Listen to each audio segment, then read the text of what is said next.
는 곳이 있는데요. 저녁까지 전국 곳곳에 5에서 60mm 정도의 소나기가 오겠고 일부 지역에는 천둥 번개와 돌풍이 동반돼 요란하게 쏟아지겠습니다. 일요일인 내일은 절기 입추인데요. 절기가 무색하게 폭염이 기승을 부리겠습니다. 내일도 낮 기온이 서울 31도, 대구 35도 등으로 오늘과 비슷하겠고요. 밤 사이에는 많은 지역에 열대야가 나타나겠습니다. 또 내일도 전국 곳곳에 소나기 소식이 있습니다.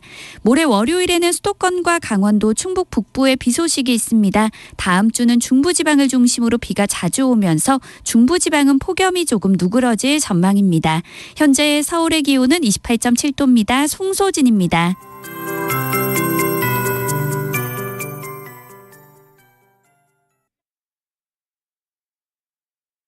정성을 다하는 국민의 방송 KBS가 한시를 알려드립니다. AM 711kHz, FM 97.3MHz, KBS 1라디오입니다. HLKA.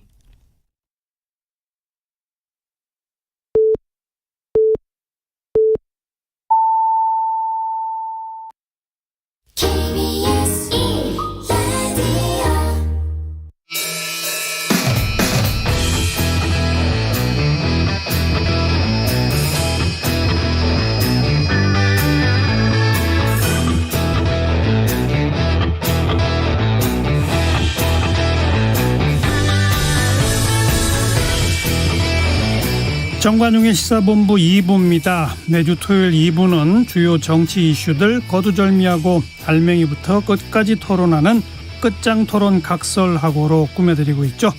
각설하고 시작합니다.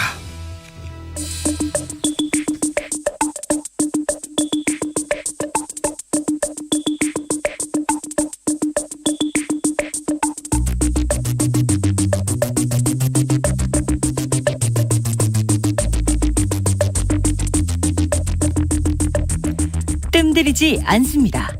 알맹이부터 찌릅니다. 고수들의 진검승부, 끝장토론 각설하고. 네, 국민의힘 법률위원회 부위원장 윤기찬 변호사, 민주당 대변인 지내신 현근택 변호사 두 분 어서 오십시오. 안녕하세요. 안녕하세요. 네, 먼저 공통질문입니다. 이번 주에 가장 뜬 인물, 진 인물. 먼저 뜬 인물부터 윤 변호사 누굽니까? 전 이 달 탐사 그 발사체를 쏘아 올렸잖아요. 예. 달 궤도에 안착시키게 되면 어쨌든 거기까지 가는 이 먼 궤적을 만든 팀이 있더라고요. 예. 그러니까 궤도 설계 전담 팀인데 여기 박직 팀장 및 5분의 팀원들 상당히 오랫동안 고생을 하셨는데 어쨌든 상당히 기술적으로 난이도 있는 궤도 진입 그 설계를 하신 분이라서 아직 너무 조명을 안 받고 있는데 사실 엄청난 일을 하신 거거든요. 맞아요. 또 하나는 이 정치권에 뭐 정권이 바뀌면도 바뀌는지 여부에 상관없이 꾸준히 이렇게 큰 일을 해왔다는 게 국민적 시각에서 볼 때 상당히 박수 쳐드려야 되는 거 아닌가 싶습니다. 게다가 그게 지구와 태양 사이로 뭐 어느 지점 어디까지 갔다가 이렇게 빙 둘러가서 거리는 엄청 더 먼데 열렸는 저렴한다. 이거 참 신기에 가까운 새로 배운 거예요.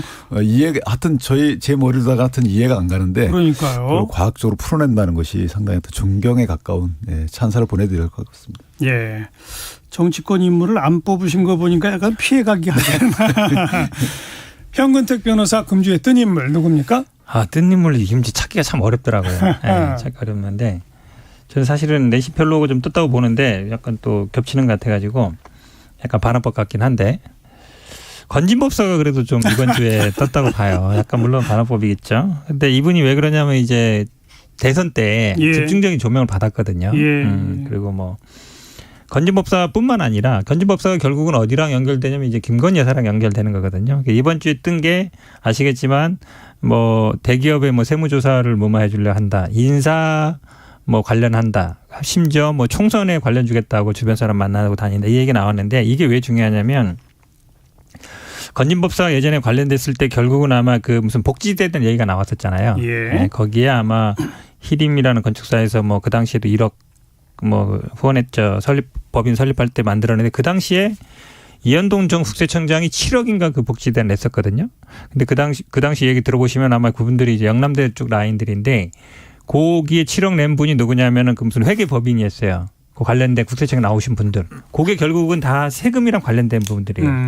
그러니까 건진법사가 왜 그런 뭐 세무조사 이런 거에 대해서 얘기가 나왔겠느냐. 저는 거기에 약간 연결된다라고 보고 이번에 또 대통령실 그 관저 공사에도 보면 그 설계나 이거는 감리는 힐이 맡았거든요. 그러면 이제 연결되는 거 아니냐. 지금 말로는 단순히 아무 관계 없는 것처럼 얘기하지만 김건희, 건진 아니면 그 당시에 국세청장이라든지 이런 사람들이 결국은 지금도 여전히 세력을 형성하고 있는 게 아닌가. 그러니까 단순히 이거는 뭐 건진 한만의 문제가 아니라 결국은 친인척 문제까지 연결되는 거 아닌가 싶습니다. 너무 뇌피셔요. 이게 왜냐하면 대통령실 그 건축한 그 이제 설계 감리죠. 그 업체는 이제 시림건축이라고 말씀하셨는데 상장업체예요. 그리고 행정안전부가 이제 선정하는 주체였고 하기 때문에 예컨대 뭐 관저에 인테리어 공사한 업체는 영세업체이기 때문에 그 선정과 관련돼서는 여러 가지 문제 얘기를 할 수가 있는데 관저에도 사실 설계 감리는 그 해당 업체가 했거든요. 그러니까 매출이 1,200억 정도의 이 상장업체라서 아직까지는 조금 설명이 부족하다 이렇게 생각이 들고 건진법사 관련돼서도 어쨌든 언론에 나왔기 때문에 문제제기는 할 수 있어도 아직까지 어떤 사실관계가 확인되지 않은 상황이라서 좀 아직까지는 조금 뇌피셜에 가깝다 이렇게 좀 평가하고 있습니다. 왜 그러냐면 사실은 이제 이런 문제가 이제 대통령 친인척 가까운 사람들을 팔고 다니거나 아니면 그게 저도 이제 여기 방송 나와서 얘기했잖아요. 결국 사업권, 공천 그게 딱 맞는 거거든요. 근데 이거를 처리하는 방식이 예를 들어서 뭐 아시겠지만 예를 들어서 내가 세무조사를 뭐 해주겠다고 하면서 공무원만 만나도 알선수재 됩니다. 왜냐하면 그렇죠. 요구 약속만 해도 되는 거거든요. 실제로 돈 안 받더라도 뭐 변호사 비반 될 수 있고 뭐 어느 법인지는 따져봐야 되지만 그러면 사실은 이 사람을 불러가지고 물론 뭐 민정수석실이 없기 때문에 친인척 관리 안 된다 그러면 수사기관 같은 데도 불러서 조사하면 돼요. 그리고 고위 공무원은 민정수석실이 없으면 지금 공직기관 비서관실에서 불러서 조사하면 되는데 지금 보도가 나오는 게 이제 수사할 예정이라는 거 아닌가요? 그러니까 대기업에 주의를 줬다는 거잖아요. 아, 수사는 아니고 대기업에 주의를 줬다는 게 그게 재밌는 게 대기업한테 주의를 줄 필요가 뭐 있습니까? 핵심 당사자가 누구예요? 건진. 그 다음에 누구죠? 김건희잖아요. 건진이 예를 들어서 본인의 힘으로 하는 게 아니에요. 나는 원래 김건희랑 친하다. 대통령 부부랑 친하다. 그러니까 그 힘을 갖는 거거든요. 그러면 1번은 건진을 그런 일을 못하게 해야 되는 것이고 2번은 김건희한테 그런 사람들과 절연하게 하면 되는 거예요. 그러니까 이렇게 이미 언론에 논란이 되면 당연히 그런 과정으로 가게 되는 거 아닌가요? 그 가는 게 정상이죠. 네. 근데 제가 보기에는 별로 그렇지 않은 것 같아요. 근데 그 이제 공직기관에서 확인하고 있는 걸로 알고 있고요. 확인해서 만약에 그런 사실관계가 확인이 되면 좀 더 다음 단계로 가겠죠. 수사든 하는 것이고 저는 오히려 긍정적인 측면이 뭐냐면 이런 이슈들이 불거졌다는 거. 그렇죠. 그것들이 이제 언론을 통해서 나왔다는 거죠. 오히려 보면 숨겨지지 않고 이렇게 나왔다는 게 대통령실이 그만큼 조심하고 있다. 뭐 이런 반증일 수도 있어요. 이게 사실은 이제 민정수석실이 예전에 보면 친인척 관리를 했잖아요. 친인척이라는 측근 관리를 했거든요. 물론 이제 뭐 민간인도 할 수 있느냐 없느냐 그 영역이 있으면 민간인 경우에는 이제 수사기관에 맡기거나 이런 식으로 돼 있는데 근데 이런 얘기가 벌써 보통 알겠습니다. 예전 같으면 정권 말기에 나오는 얘기인데 벌써 3달 만에 나온다는 얘기는 이런 사람들이 이 사람만 있겠어요? 저는 앞으로 계속 나올 거라고 봅니다. 그러니까 이런 얘기가 언론까지 등장했다는 것을 정말 뜬 인물로 이들이 정말 권력을 휘두르고 있다라고 해석해야 되는지 아니면 윤 변호사 얘기처럼 이렇게 이제 조심하고 있고 이미 차단되기 시작했다는 걸로 해석해야 할지 그건 이제 앞으로 후속 조치들을 좀 지켜보면 될 것 같아요. 그래서 정말 이게 뜬 인물인지 진 인물인지가 판가름 나겠죠. 자, 그럼 주의 진 인물은요? 유기찬 변호사? 저는 낸드 펠로시 미 하원 의장을 짚겠습니다. 그러니까 미국 내에서는 떴어요. 또 피해 가시는구나. 아니에요. 그렇지 않습니다. 예. 근데 이분이 어쨌든 최소한 대만과 한국에서는 과연 떴을까? 저는 졌다고 보는 것이 대만에 이게 이제 여러 가지 하여튼 그 여러 상황을 조성해 놓으셨단 말이죠. 다녀가시면서. 근데 그 상황에 대한 그 받은 대가와 그 결부되는 이익을 줬느냐 대만에 비춰보면 저는 그렇지 않다고 봐요. 그러니까 칩스 법안 뭐 칩스 동맹 이런 말씀하시는데 반도체와 관련돼서도 정부 각국의 정부가 열심히 노력하지 않으면 미국만 좋은 상황이 될 수도 있거든요. 그러니까 미국에 공장을 짓게 되면 세금 혜택을 많이 주겠다. 뭐 이런 게 요체인데 미국이 이제 분업화하던 것을 마치 자기 그 자국의 공장을 많이 짓게 되면 과연 그것이 어느 나라에 도움될지. 일본은 미국에 도움되죠. 일본은 예. 이제 사실은 일본이 미국이 제일 그러니까요. 도움이 되고 그다음에 일본이 어느 정도 도움을 받는 것 같아요. 그래서 대만에 왔다 갔는데 대만이 어떤 도움을 줬는지 어떤 안보 상황을 조금 안 좋게 만들어진 결과만 초래한 것이 아닌지 또 한국에 다녀갔는데 한국에서 또 외교적인 여러 가지 의전상의 문제 이런 논란이 분론 있죠. 분열상만 제기돼서 저는 개인적으로 뭐 그분이 샌프란시스코를 지역구로 둬서 뭐 그 지역의 20% 이상의 중국계 미군이 살기 있기 때문에 어쨌든 본인의 정치적 위상은 많이 높아졌지만 다녀간 각국의 어떤 이익된 상을 조성했는지는 의문이다. 뭐 이렇게 생각합니다. 네. 형우택 변호사 금주의 진인물 저는 뭐 이준석 대표 안 꼽을 수 없죠. 이미 졌나요? 져가고 있죠. 네, 왜 그러냐면 일단 뭐 그동안에는 어쨌든 6개월 후에는 돌아오는 걸 전제로 돼 있었는데 지금은 이제 해임, 예. 잘린 상황이잖아요. 이제 뭐 비대위가 출범하면 잘리게 되는데 과연 그걸 본인이 복귀할 수 있을지 유일하게 기대는 게 지금 법원 판결인데. 가처분 신청한다는 근데 거죠. 법원이라는 거는 사실은 뭐 아시겠지만 뭐 정치 당내 일에 그렇게 관여는 잘 안 해왔거든요. 절차적으로 명백한 위법이 있어야 되는데 저는 뭐 받아줘도 납득이 가고 안 받아줘도 납득이 가요. 안 받아주는 건 정당 내 일이라는 거고 안 받아준다는 거는 지금 하는 게 너무 무리다. 여러 가지로 무리 보이기 때문에. 근데 그거 하나만 기대고 있기는 너무 좀 위험 리스크가 크다. 그러면 어쨌든 이준석 대표 입장에서는 뭐 굉장히 이제 실현의 계절이 다가온 거죠. 졌나요? 이준석 대표? 저는 졌는데 이것을 본인이 졌다고 표현하기는 뭐고 그러니까 졌다고 승패면은 승패에서 졌다 이런 거보다는 약간 의도한 부분도 없잖아 있다라고 생각해요. 그러지 않고는 설명되지 않는 부분이 많이 있거든요. 대통령 지지율이 가장 낮을 때 대통령에 대해서 가장 강한 여러 가지 비판성 언급을 했고 예. 당에 대해서 지금 가처분 등 법적 절차를 한다는 것은 당대표가 당을 대상으로 하는 거거든요. 그렇죠. 그렇다면 저는 당대표 복귀를 염두에 두지 않은 것이다. 만약에 복귀를 염두에 뒀다 그러면 정치적 계산을 먼저 했어야 되는 것인데 그렇지 않다 그러면 당의 대표직 복귀 내지 당과 함께 가는 것을 어느 정도 다른 생각을 하고 있는 게 아닌가. 신당 정당? 그건 모르겠습니다. 뭐 어쨌든 본인이 복귀할 당을 흔들게 되는 결과를 초래하는 여러 가지 말과 법적 조치를 한다는 것이 저는 상당히 이례적이다. 예. 이런 생각이 들어서 하여튼 다른 계산이 있으신 게 아닌가라는 뭐 개인적으로 그렇게 생각하고 있습니다. 자, 이 공통 질문을 시작으로 국민의힘 얘기로 바로 들어가 봅시다. 상임전국위원회에서 비대위 비상 상황을 의결하고 가는 이 흐름. 현 변호사 우선 기본적으로 어떻게 보세요? 뭐 이준석 대표 잘라내기죠. 그렇죠. 한마디로 얘기하면. 왜 그러냐면 지난번에는 어쨌든 6개월 당원권 정지했잖아요. 그러니까 만약에 이준석 대표가 처음부터 막 강력하게 반발할 생각이었으면 그때 했을 거예요. 재심 청구라든지 뭐 가처분이라든지 그때는 안 했거든요. 근데 그 전제는 6개월 후에 난 돌아갈 수 있다. 그렇죠. 그걸 전제한 건데 지금은 이제 비대위 비상 상황 결정하고 비대위원장 선출하면 본인은 이제 해임 있는 거잖아요. 그렇죠. 못 돌아오는 거예요. 뭐 원내도 아니고 원외인데 당대표도 못 돌아오고 그러면 정치 생명 끝나는 거거든요. 그러면 저희가 보기에는 지금 법적 대응하는 건 진짜 어쩔 수 없는 선택이에요. 완전 코너에 몰린 거거든요. 이거 아니면은 다른 방법이 없어요. 그렇기 때문에 뭐 다른 의도가 있는 것 같지는 않은데 근데 왜 이렇게 그런 무리를 하느냐 결국은 이유는 하나예요. 처음에는 당원권 정지한 다음에 기소하면 당연히 정지되고 그때 뭐 추가 징계하면 완전히 이제 날릴 수 있을 걸로 생각을 했는데 예. 지금 이제 기소는 안 되는 분위기로 가고 있어요. 근데 여러 번 말씀드렸지만 일단 뭐 성상납은 시효가 지난 것 같고 증거인멸 교사는 법적으로 안 될 것 같고 그다음에 뭐 무고 얘기도 나오는데 그건 너무 무리인 것 같고 그러면은 만약에 증거인멸 교사가 기소가 안 되면 징계 자체가 문제가 돼요. 예. 그러다 보니까 이제 이거 큰일 났다. 이거 안 되겠다. 이게 완전히 잘리는 거 안 되니까 결국은 비대위 만들어서 해임으로 가는 거 아니냐. 결론은 제가 보기에 결론 내려놓고 일단 잘라야 되는데 여러 가지 방법을 강구하다가 이 방법으로 가는 거 아닌가. 그렇게밖에 안 보여요. 이준석 대표가 그렇게 걸림돌인가요?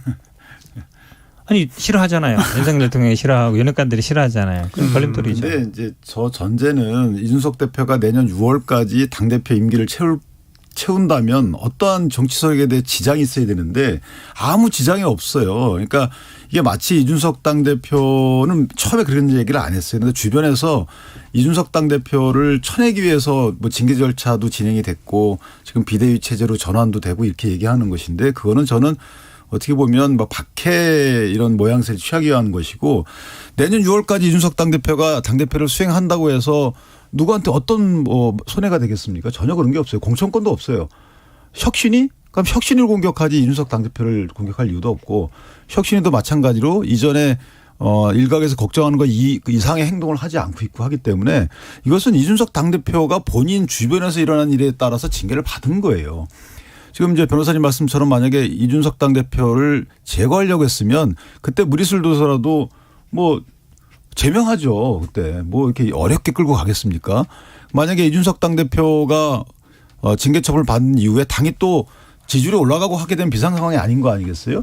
그러니까 그때 상황에 대한 대처하는 것이지 어떤 목적하에서 이걸 딱 추진하는 건 아닌 거죠. 그 결과론적으로 이준석 당대표가 당대표직을 잃는다 해서 이것이 그것을 목적으로 이루어진 일련의 과정이다.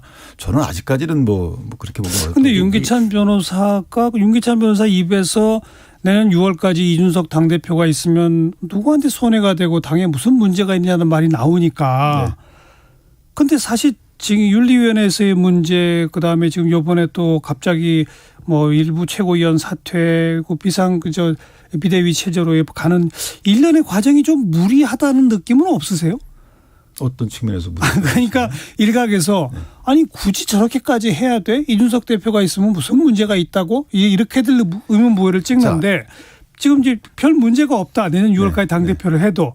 근데 좀 무리스러워 보이는 건 사실 아니에요? 근데 이제 그게 앵커님 말씀이 이제 전제가 있는 것이 자, 이준석 당대표가 직무 정지당한 것이 이준석 당대표의 책임이 아니다라는 전제해서 생겨요. 아니, 그러니까 근데 윤리위원회가 당원권 정지 6개월이라고 하는 징계를 한 것도 그 과거에 대법원 판결 난 의원들에 대해서도 징계 안 하고 나중에 징계했는데 3개월 한 거 등등 쭉 따져보면 조금 무리다 하는 게 지금 쌓여 있는 건 아니냐는 거죠. 왜냐하면 그 김성태 의원님 등의 경우에는 사실은 정당법에 따라서 만약에 일정 형량을 확정이 받게 되면 이미 당원의 자격이 없어요. 이미 당원의 자격이 그러니까 상식적으로 자꾸만 그런 문제가 있으니까 상식적인 징계를 한 것이고 6개월 양정에 대해서는 여러 가지 의견이 있을 수 있지만 그 징계 처분을 받게 된 것은 그것은 100% 이준석 당대표의 잘못이에요. 그렇게 봐야 되는 겁니다. 왜냐하면 만약에 전혀 흔적이 없다. 김철근 정무실장이 내려가서 각서도 받아오지 않았다. 알겠습니다. 그런 문제가 있죠. 제가 조금 더 말씀드릴게요. 이게 왜냐하면 당대표가 직무정지 상태에서 당이 혼란에 빠진 거예요. 근데 이것을 마치 당대표를 직무정지 시켜놓고 뭐 최고위원들 또 서로 간에 어거지로 사퇴 의사 표시하고 이게 몰고 갔다라고 하는 시각은 저는 애당초에 단추가 처음 잘못 껴진 게 아닌가. 좀 말씀에 좀 첫 단추는 이준석 대표에게 있는 거다. 뭐냐면 사실은 이제 내년에 이제 6월 달에 그만둔다는 걸 전제로 하는 거잖아요. 근데 이준석 대표는 지금 지지율 1위예요. 당내에서. 그리고 만약에 이런 식으로 만약에 정지 후에 나오면은 내년에 다시 나온다는 생각을 갖고 있는 거예요. 특히 안철수 대표가 만약에 나온다 그러면 다시 나오는 거예요. 다시 나오겠다는 생각을 갖고 있고 그렇기 때문에 윤핵관들이 절대로 안 되는 거예요. 왜냐하면 그러니까 내년에 가는 거다. 내년 당대표가 되면 공천권을 가져요. 근데 지금은 핵심적으로 공천권을 건들려고 하는 거잖아요. 혁신이도 그걸 만들고 그다음에 그 힘으로 자기가 당대표가 돼서 공천권을 행사하려고 하기 때문에 그리고 지지율도 1위가 나오기 때문에 막아야 되는 거예요.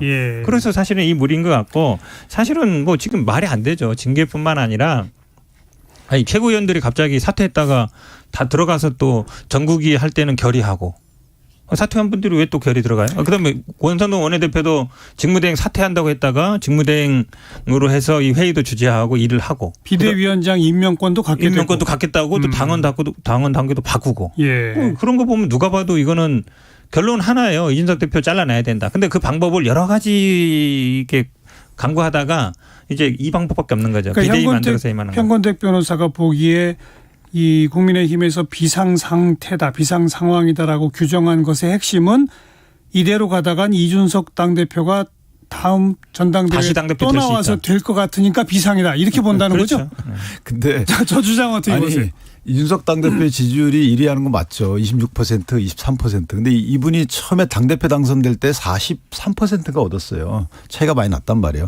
그러니까 지금 현재 당대표 직무정지면 당대표인데도 불구하고 절반뿐이 안 나오고 있는 거예요. 그런데 이분이 다시 당선될 것을 염려해서 한다. 너무 뇌피셜이죠. 또 하나는 자, 최고위원들 같은 경우에 물론 그런 시각을 볼 수는 있습니다. 다만 최고위원들이 만약 최고위에서 의결을 하지 않으면 그러면 이 비상 상황을 수습할 수 있는 방법이 없어요. 그러니까 뭔가 절차는 진행할 책임이 있는 것이죠. 그 책임을 방기하고 그러면 아무것도 안 해야 됩니까? 또 하나는 최고위원들의 이 임명 절차를 보면은 전당대회에서 선출이 되고 그다음에 지명을 받습니다. 당대표 전당대 지명을 받고 예. 그다음 수락을 해서 되는 거예요. 그러면 내가 사퇴할게라는 걸로 끝나는 것이 아니고 사퇴할 당에서 수리를 해야 되는 게 맞아요. 조수진 의원이 사퇴서를 제출한 거 보면 대비되는 거 아니겠어요?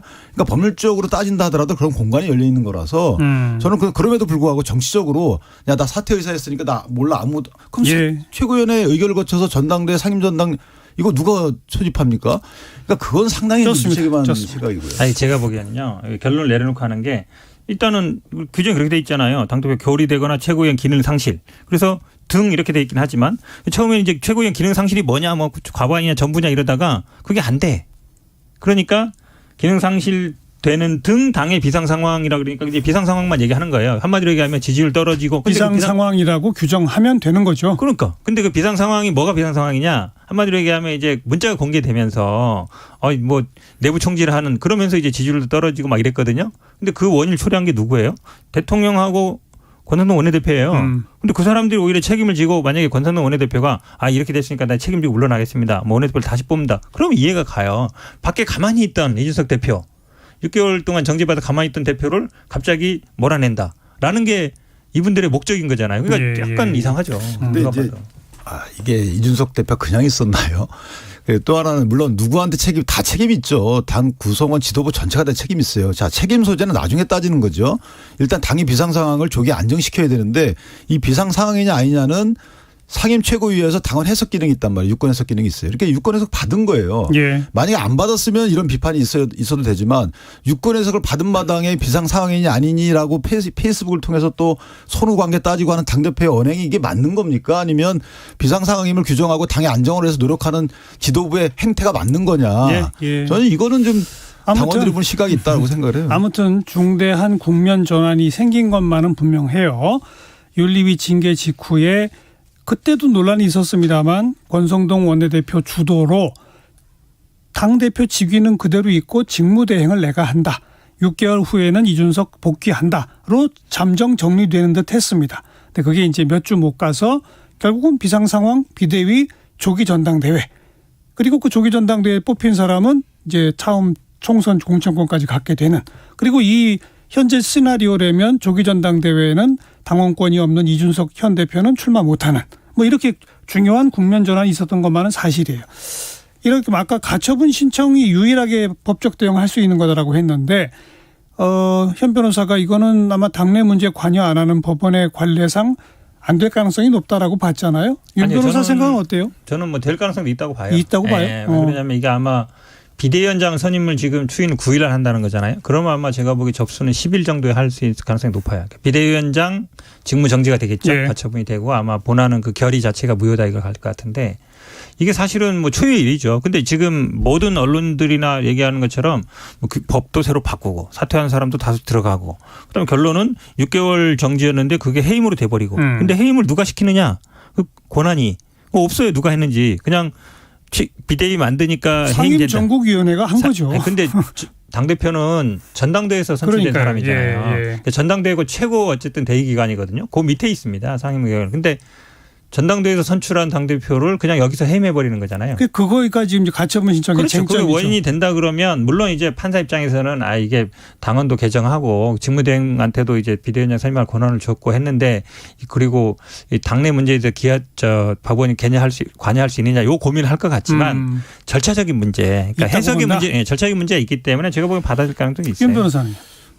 저는 거의 제로라고 봅니다. 제로다? 네, 왜냐하면 일단 정당의 뭐 자율성을 존중하는 의미도 있지만 만약에 이게 조기전대로 가게 되면 새로운 집행부가 생겨요. 그렇죠. 그러니까 비대위 체제라 그러면 법원이 조금 판단할 때 조금 여유가 있을 텐데 비대위 체제가 아니고 조기전대가 꾸려져서 새로운 당대표가 선출되는 순간에 이건 가처분은 받아들일 가능성이 제로예요. 역대 보면. 근데 가처분 신청은 저 전당대회 이후에 판결 나지는 않잖아요. 아니 이후에 판결 날 가능성이 큽니다. 시간 또 그렇게 왜냐하면 끌어요? 다른 정당도 그랬어요. 민생당인가요? 어디도 그랬어요. 그러니까 예. 이게 시간을 법원이 끌 수 있을 것 같고요. 왜냐하면 실익이 없다. 이제. 네. 그런 아마 그런 식의 결론이 날 가능성이 크고 그래서 아마 지금 국내심 입장에서도 절차적 흠결을 최소화하기 위해서 유권 해석도 받고 알겠습니다. 당대표 권한 직무대행이 지명할 수 있는 이런 예. 조항도 넣고 하는 것 같아요. 자, 제가 보기엔 그거 좀 동의하기 어려워요. 왜 그러냐면 이런 가처분은 한두 달 내에 결정이 나거든요. 물론 판사가 시간 끌고 나중에 전당대회까지 기다릴 수 있는데 지금 전당대회를 2달 내에 할 수 있느냐 그게 제가 보기에는 결론이 안 났어요. 왜냐하면 이 비대위를 얼마큼 갈 거냐. 그러니까 한마디로 얘기하면 그냥 전당대회 준비만 하는 비대위 같은 경우에는 누가 하려고 그랬어요. 이거를 안 하거든요. 그럼 최소한 뭐 내년까지 끌고 가는 비대위라면 누가 하려고 그러겠죠. 그래서 오히려 저는 비대위가 전당대회 그러니까 가처분 결정이 전당대회 전에 나올 가능성이 더 높다고 봐요. 근데 전 이준석 당대표가 실수한 것 중에 하나가 가처분을 언급했다는 거예요. 어쨌든 누가 옳고 그른 거는 이 당원들은 관심이 없어요. 일단 당이 안정화돼야 되는데 예. 만약에 비대위가 말씀하신 대 1월 9일까지 가고 뭐 길어지게 되면 또 소송이 있고 뭐 싸우고 이러기 때문에 빨리 조기 전당대로 가게 되면 가처분이 의미가 없어지고 결국 당원들은 그걸 원한다는 거죠. 그래서 저 같으면 법적 조치하겠다라는 말씀을 안 했을 것 같아요. 근데 지금 상황에서 현 변호사는 비대위가 언제까지 활동할지가 미정이다라고 하고 장기화될 가능성도 있다고 봤지만 현재까지 흘러온 수순상으로 봐선 비대위는 조기 전당대회를 위한 징검다리 비대위 쪽으로 가는 가능성이 많죠. 그런 분위기 네네. 아닌가요? 그렇죠? 왜냐하면 위기 초래가 지도부들 때문에 생긴 거라서 그러니까요. 이전에 비대위 같은 경우 혁신형 그래서 이게 지도부의 뭐 문제보다는 당의 전체적인 문제라서 길게 가면서 여러 가지 정책도 내놨고 했는데 지금은 그야말로 안정화. 그러니까 다음 지도부를 선출하는 목적의 이제 비대위로 보이거든요. 그렇다면 그러니까요. 짧게 가면서 조기 전당대회를 통해서 새로운 지도부 선출이 되고 지금의 흐름은 그거죠. 그렇게 갈 것 같아요. 그렇게 저도 그렇게 할 높죠. 거는데 왜 네. 그러냐면 근데 또 어떤 문제가 있냐면 9월부터 정기국회거든요. 아, 근데 집권 여당이 정기국회 하는 도중에 전당대회에서 당대표 뽑고 그렇게 하기 쉽지 않아요. 그래서 제가 보기에 비대위가 올해 말 내년까지 갈 가능성이 더 높아요. 정기국회, 다음 10월에는 국정감사. 그렇죠. 그것도 또 맞는 얘기네요. 아니 근데 비대위가 그렇게 갈 거면 비대위가 갈 이유가 없어요. 그럼 뭐 국정감사 하면 더 전당대회 해요? 할 수 있죠. 9월달 너무 무책임하죠. 집권 여당 9월달 입장에서 정도에 첫 전당대회 할 가능성이 크다는 정기국회인데 언급되는 이유가 알겠습니다. 그거예요. 자기 당내 행사하고 있으면 국회가 뭐가 되겠습니까? 자, 그런데 지금 이제 가처분 신청의 법적 쟁점은 조금 정리해 드린 것 같고 그걸 이제 논외로 하고 가처분 신청이 만약에 받아들여진다면 모든 게 원천 무효가 되니까 뭐 다시 이 직무대행 6개월 후 복귀 뭐 이 얘기로 돌아가는 거 아니겠습니까? 그러니까 그걸 이제 여기서 다시 그 가정에서 얘기할 필요는 없을 것 같고 그러면 조기 전대 9월 중 전대 아까 윤 변호사 얘기했잖아요. 그러면 누가 되는 겁니까? 그건 이제 오리무중이죠. 전당대 지금 뭐 출마군들이 많이 있으세요. 그리고 이제 뭐 공천권을 갖고 있기 때문에 그러니까 세 대결이 격화되겠죠. 전당대. 그러니까 비대위 체제 발족과는 좀 다른 양상을 보일 수는 있습니다. 진검승부가 나겠죠. 진검승부가 나는 것이죠. 예. 예. 뭐 출마군은 몇 분 계신데 아직까지는 뭐 본인들이 어떤 의사표명을 한 바가 없기 때문에. 윤심은 어디에 있는 겁니까? 윤심은 당의 안정화 있겠죠. 저희 당원 단계에 보면은 그 당은 대통령의 국정 운영에 오늘 뒷받침해야 된다 이렇게 돼 있어요. 그리고 대통령은 당의 그 정책과 정강을 반영한 정책을 위반해야 된다 이렇게 돼 있기 때문에 사실은 대통령 입장에서 보면 솔직히 당이 좀 뒷받침해 주길 바라는 거죠. 비판만 할 게 아니고. 그런 게 윤심이 아닐까 싶습니다. 현 변호사는 전당대회 가면 어떻게 될 거라고 봅니까? 또 결국은 아마 윤심이 윤심- 당연하죠. 윤심 결국은 이제 장제원이 누구 손 들어주느냐 이제 거기에 달린 거거든요. 그냥 뭐 간장현대, 김장현대 나온 것처럼. 근데 결국은 이제 뭐 컷오프는 5대5로 돼 있거든요. 그다음에 본선은 7대3으로 돼 있는데 그것도 이제 5대5로 바뀔 가능성이 있다 본다 그러면 5대5를 기본적으로 본다 그러면 당원 여론조사 투표 여론조사. 그렇죠. 여론이 중요해요. 근데 지금은 이제 안철수 의원이 그래도 앞서가고 있잖아요. 나머지 뭐 김기현이나 다른 분들은 그 정도는 안 나오거든요. 여론에 뭐 나경원 의원도 마찬가지고 전 의원이죠. 그럼 안철수가 아무래도 제일 높겠죠. 저는 약간 다르게 보는데 윤심이 표현되는 것이 그 해당 주자에 대해서 꼭 유리하냐 대통령 지지율을 보더라도 또 보수라고 평가받는 지역이나 세대에서 지금 대통령 지지율이 최악이거든요. 그렇다면 이게 대통령 개입을 초래할 수 있는 전당대회는 아니다라는 생각이 하나 들고 일단 당심이 가장 중요한 거거든요. 70%니까.